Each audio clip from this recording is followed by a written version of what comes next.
Today we are talking about the value of self-talk, mainly positive self-talk. I am definitely feeling a little bit more bright today, a little bit more wanting to give life a shot, which is good.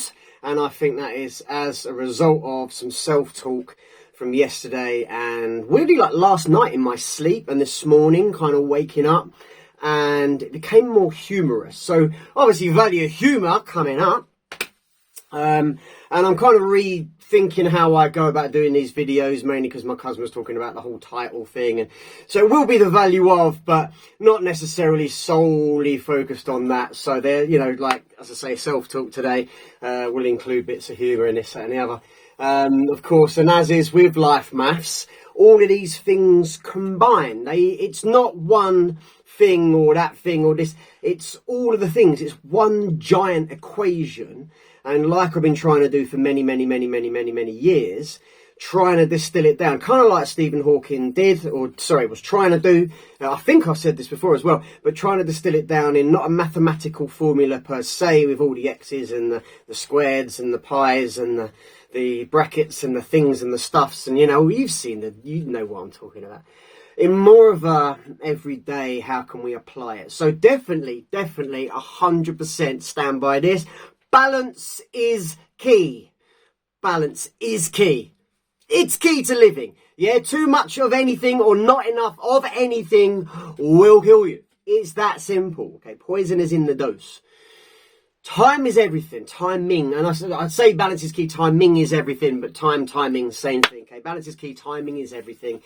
I.e., you can be very well balanced. You can have a great bank balance. You can have a really well balanced work-life deal. You can have great relationships. You can have all of these things really well balanced, healthy diet, etc., etc. But if you take a step off that curb slightly too early, bang, you get got by the bus. You didn't see it. We never do. The bus every time.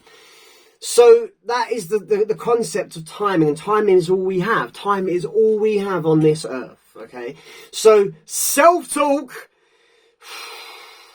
and this is mainly aimed at me right now, is so very important. Positive self-talk, the absence of, is fine, as long as there's an absence of negative self-talk.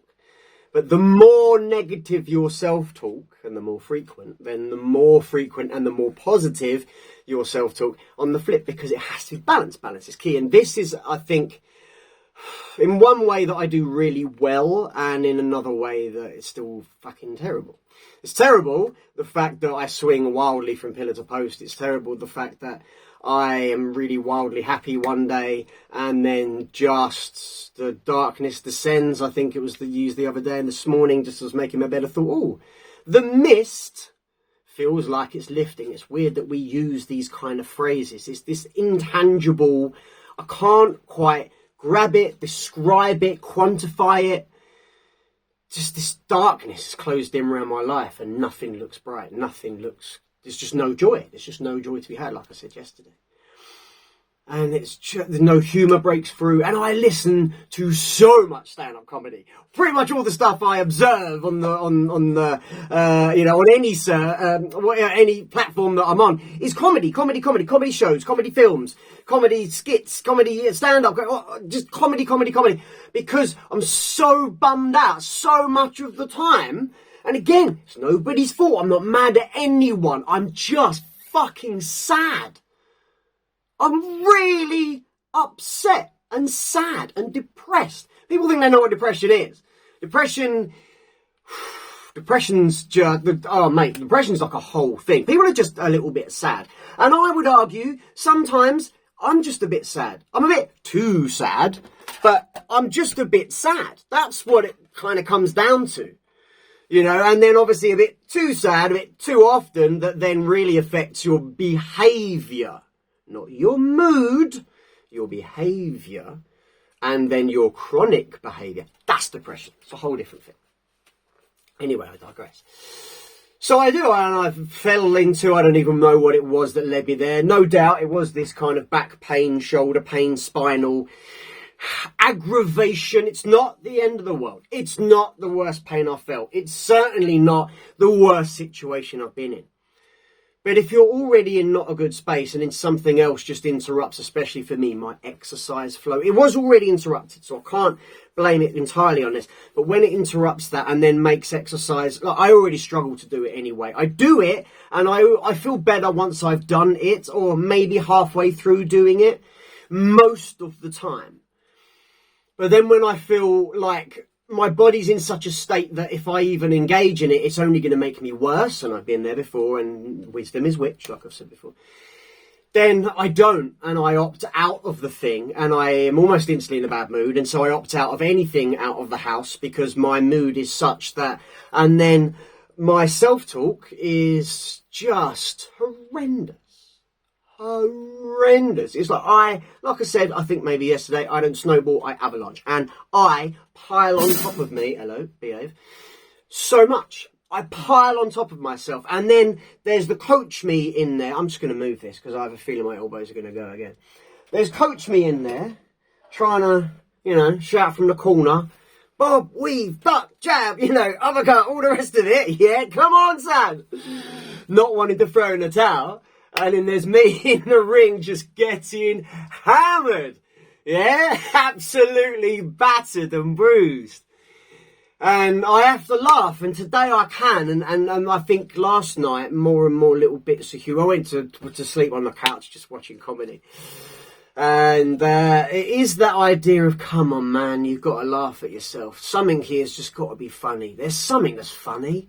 Even if you can't see it, I guarantee someone looking at your situation would be able to find it funny. Or you, not in this situation, you then looking back, that would be funny. I'm sure there's so many funny things, man, but you can't see the humour in it because you're just so hurt right now.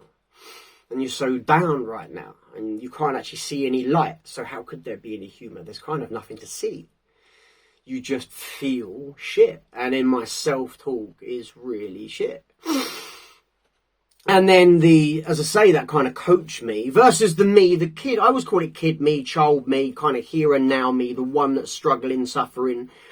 It's generally always the kid in you, and we never outgrow it, but we can definitely learn to manage it better. And the trouble is, my kid was born unhealthy and is still unhealthy, and so there's huge parts of me. There is a huge amount of me that is unhealthy with unhealthy habits, and there's nothing I can do about it. And this is where I really struggle. And I've said before about the word acceptance and the value of acceptance coming up, but the acceptance of that and what that means, and that's what I'm really struggling with. I wanted to do priorities, and I chuck that out the window. And clarity. I thought clarity would be a good one because I have no clarity right now. And that's, again, doesn't help because, again, the self-talk, it's just kind of all a mishmash of everything. And all the things you're struggling with, it just chucks it on. And you think, wait, what, why, how? No, that's just the way it works. So I think my real, not superpower, but just the thing that I have got really good at is just to know that it's shit when it's shit. And there's still that part of me, really loud part of me, still really loud part of me that kicks off, that's it, I've had enough, I don't want to be here anymore, it's not worth it. It's totally valid. It's so valid. It's such a loud voice because it's so true. It's so true. All of the things are true. How I feel is true. Yeah? And nobody can look at the situation and go, mate, think you're making a meal out of this. I will tell myself I am. I will say to myself things like, I'm not even sure you're really ill, mate. I think you've made it up all these years. I don't think there's anything wrong with your chest, anything wrong with your stomach. I don't think any of the things. I think you've made it all up. So just forget about it. And I've tried that in the past. I've tried to stop taking on medication. I've just tried to wishfully think it so. I even said to a doctor once, I said, I just want to do it naturally, how they used to do it. He said, you do realise how they used to do it was they just all used to die. Touche, doctor, I can't remember your name, touche. Yeah, they did all used to die. And so again, it's this really tough. I'm on the forefront of modern science and I have been ill. And it really has affected my body in knock-on effect ways that then are now much more of an issue than even maybe the original issue. Doesn't mean it's not an issue. It doesn't mean I'm making it up. My mind has been infiltrated. Infiltrated is actually a really good word. By negativity. It cracked when I was 24. That's a whole other story. I should tell stories more, I think. That's what people seem to want, stories. I'm struggling with how to go about doing it. I kind of don't want to make it about me, which is, I don't fucking, again, lack of clarity, like I have a purpose, but the how, all of these things. So my mind got infiltrated and cracked at the age of 24 and guaranteed it's never going to be the same again because it's never been the same since. Maybe, I don't know, I could do like the Japanese do and make some beautiful guild thing of the teapot, and that's what becomes, I don't know, if you haven't seen it, YouTube Japanese repaired old cracked teapots with gold, taste better, look better, something like that. I don't know. Maybe I can do that for me. Maybe, I don't know, maybe I can somehow make the lean into it, make it stronger. Maybe it will just be a weakness of mine and I have to get used to dealing with it and handling it, and when it crops up, hunker down, mitigate against the worst, you know, kind of like hide the knives and that sort of shit. You know, I broke the alcohol ban, but I didn't get more in, so that's fine. Okay, look, that happened. That's all right. Forgive yourself. Move on. Crack back on.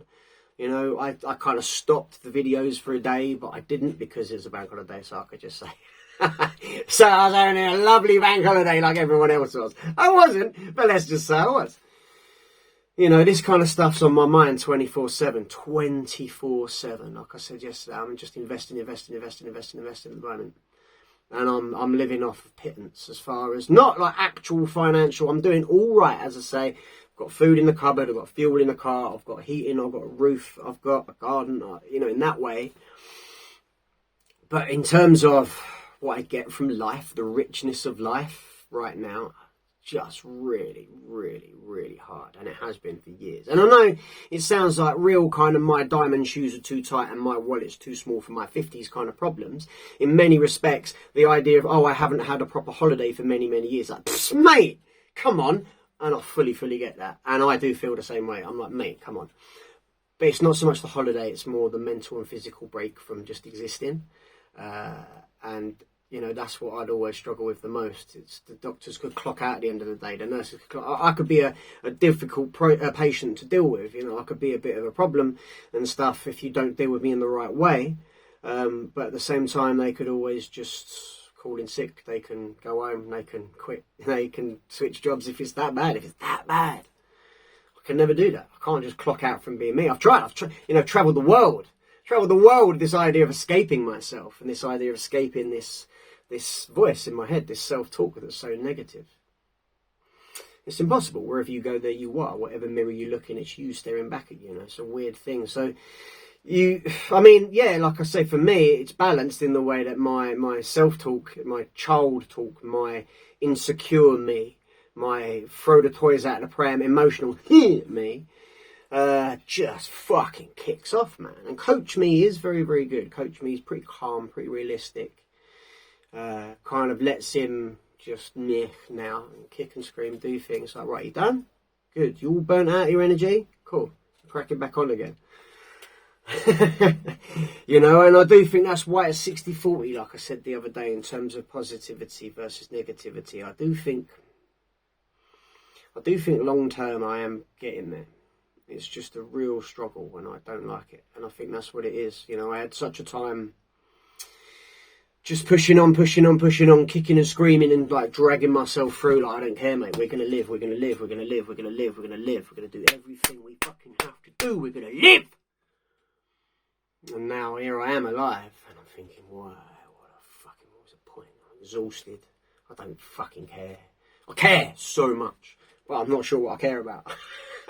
I think that's what it comes down to at the moment. What really matters? What are my priorities? I don't know.